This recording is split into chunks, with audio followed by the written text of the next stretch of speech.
friends, I'm so sorry. It looks like our chapter 11, there was something wrong with the sound, so we're going to try and record it again and hope that this sound works. So let's get started.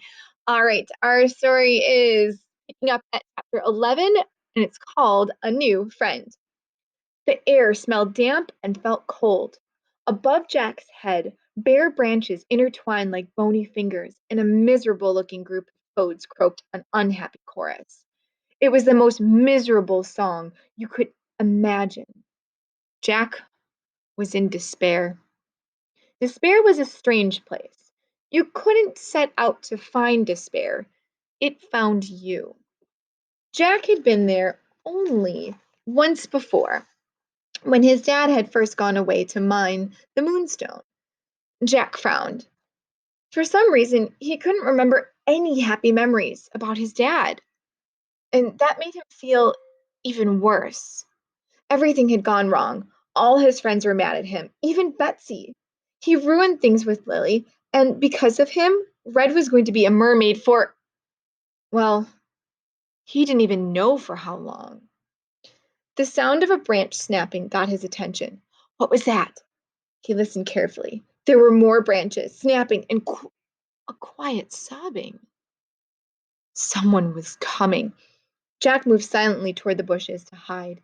He peered through the yellowed leaves and had to stop himself from gasping out loud when he saw Anansi approaching with the troll.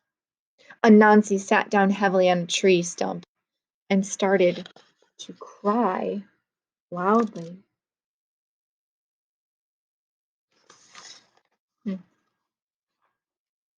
The troll sighed a deep, heavy sigh and laid a weighty arm on Anansi's shoulders. "It'll be all right, Anansi," said the troll. "You'll see." "Will it though, Uncle Rufario?" replied Anansi. "Dad said it would be all right when he sent me here. He said that if I could get you the Moonstone potion, it would fix everything. But you're still cursed to look like a troll, which means that Mom will too." "I know," said the troll, "but we've got to keep hoping, haven't we?" "But what if we can't find out who cast the spell?" exclaimed Anansi. "If we can't, then you'll have to spend the rest of your lives looking like trolls, and you'll always be on the run and always hiding away." Anansi sniffed. "Shh," comforted the troll. "Look, I know the potion didn't work. Believe me, I was just as upset as you are. But as soon as we find out who cursed us, we'll be able to fix it. It's just going to take a little more time than we thought. And until then, you and Mom and Nana and Grandpa are all going to look like trolls?" "I'm afraid so, but at least they're all together back at home. It's just me who has to hide away in these creepy woods with only a few crazy imps for company." "Hey!" exclaimed an angry voice as an imp glared through the bushes at them. "Imps have feelings too."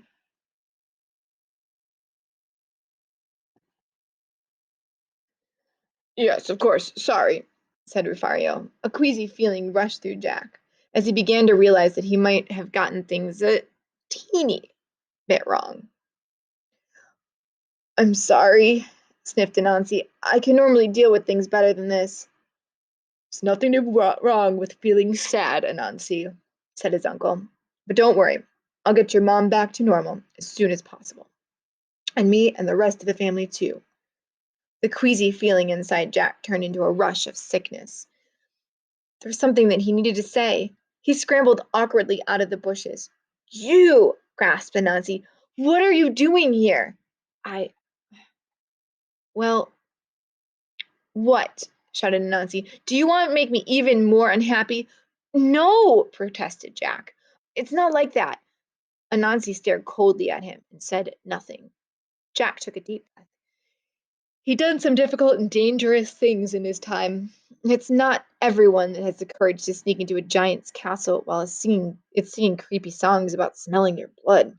But this was the hardest thing he'd ever had to do. Jack let out his breath slowly and said, "I am sorry, Anansi."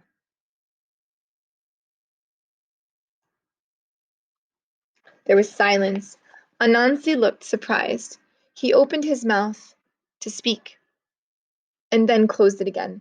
Jack found out that now he'd started, the words came out a lot easier. I'm sorry that you were trolls. That I thought you were a troll spy. I was wrong, and I'm sorry I was so mean to you. I don't. I know it doesn't make it any better, but I really did think you were a spy. I'll understand if you hate me and never want to see me again, but I just wanted you to know, okay? The silence carried on. Anansi looked at Jack. Eventually, he spoke. Jack, I am a troll spy. What? Gasped Jack.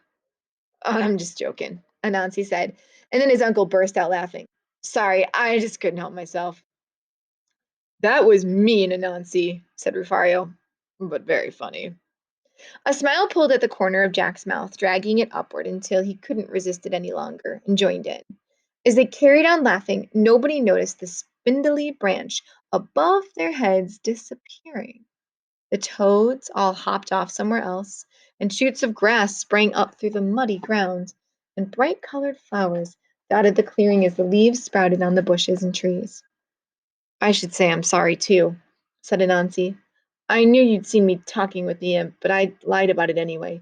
I just didn't want anyone to know what had happened to my mom and uncle. Anansi nodded to the troll next to him. You know, people get all, it's a troll! But now that you know, Jack, meet Refario. Refario, meet Jack. Refario held out one huge hand, and Jack tentatively shook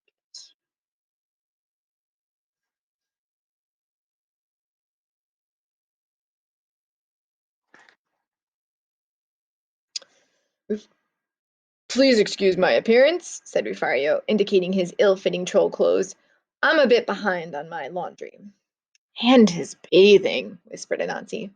I heard that, muttered Refario. So, what happened? Asked Jack. With the, troll thing. Refario sighed. My whole family has been cursed. It was nearly a year ago now. There was a huge storm, and I was running for shelter when a bolt of lightning shot down and struck me. When I woke up, I was like this. And you don't know who did it or why? No, said Refario. But I will find out, Jack. Believe me. And I will. And when I do, I will find a way to fix this. Let me know if you need any help, said Jack, looking at Anansi. It's the least I could do. Refario slapped Jack on the back, making his teeth rattle. You're a good lad, Jack. I never believed all those terrible things that Anansi said about you. Anansi smiled awkwardly at Jack. That was before, wasn't it? So, does this make us friends then? I'd like that, said Jack. I'd like that a lot. Jack and Anansi walked back to the Tail Town together. Rufario wasn't coming with them, mainly because he still looked and smelled like a troll. Hey, Nancy, Jack said, feeling rather sheepish. Is Red still, you know, half fish? Anansi shook his head. The spell didn't last very long, although I'm not sure Red would see it that way. Jack squirmed uncomfortably. He imagined how angry Red was going to be with him. Still, at least she was back to normal now. That just left one problem to fix. Anansi, do you want to come to the beach with me? Said Jack. Sure, replied Anansi, as long as it doesn't involve magic or trolls. Jack grinned. No trolls, but maybe a bit of magic. Come on, I'll show you. All right, friends, what do you think they're going to do at the beach? Said a little bit of magic. Who's at that beach? Are they going to be looking for a certain type of shell? We'll have to check back later. I hope you guys have a really great day, and I'll talk to you soon. Bye.